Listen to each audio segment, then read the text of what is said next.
অনেক দিন, ঠিক কতদিন বলার উপায় নাই।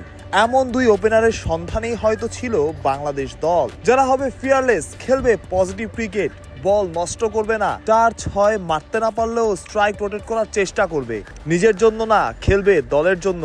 তানজিদ হাসান তামিম আর পারভেজ হোসেন ইমন বোধহয় তেমনই দুজন ক্রিকেটার যাদের সন্ধানে ছিল বাংলাদেশ দল। শুধু বাংলাদেশ না, এই দুই ওপেনারের প্রশংসায় মত্ত শ্রীলঙ্কানরাও। তাদের অ্যাগ্রেসিভ ফিয়ারলেস ক্রিকেট মনে ধরেছে লঙ্কান ক্রিকেটারদের, বিশেষ করে আসালাঙ্কা আর থিকসানা। তারা তো প্রেস কনফারেন্সেই বাংলাদেশি ওপেনারদের প্রশংসা করেছেন। বোঝাই যাচ্ছে দুই ওপেনার দেশের বাইরেও নজর কাটছে, কিন্তু রাখতে হবে ধারাবাহিকতা, বদলালে চলবে না খেলার ধরন।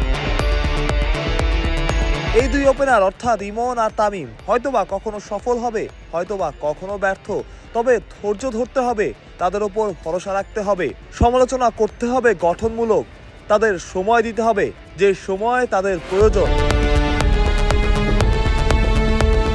তামিম এবং ইমন সবসময় পজিটিভ থাকার চেষ্টা করেন, পজিটিভ ক্রিকেটটাই খেলতে চান। তবে চিন্তা, অন্য অনেক ক্রিকেটারের মতো নিজেদের বদলে ফেলবেন না তো তারা। পরিস্থিতি, দেশের ক্রিকেটের প্রেক্ষাপট অনেক কিছুই ভূমিকা রাখতে পারে, তবে দর্শক, গণমাধ্যমকে হতে হবে সাপোর্টিভ। এমন দুই ওপেনার যাদের অপেক্ষাতেই ছিল বাংলাদেশ, যেটা আগেও শুনেছেন। শেষ কথা একটাই, তামিম ইমন হয়তো কখনো সফল হবেন, কখনো ব্যর্থ, তবে ওই যে সমর্থন, সেটাই তাদের সবচাইতে বেশি প্রয়োজন। সেই সমর্থনটাই পাবেন তো তারা দুজন, বোর্ড থেকে, সমর্থক থেকে, সতীর্থ থেকে, এমনকি গণমাধ্যম থেকেও।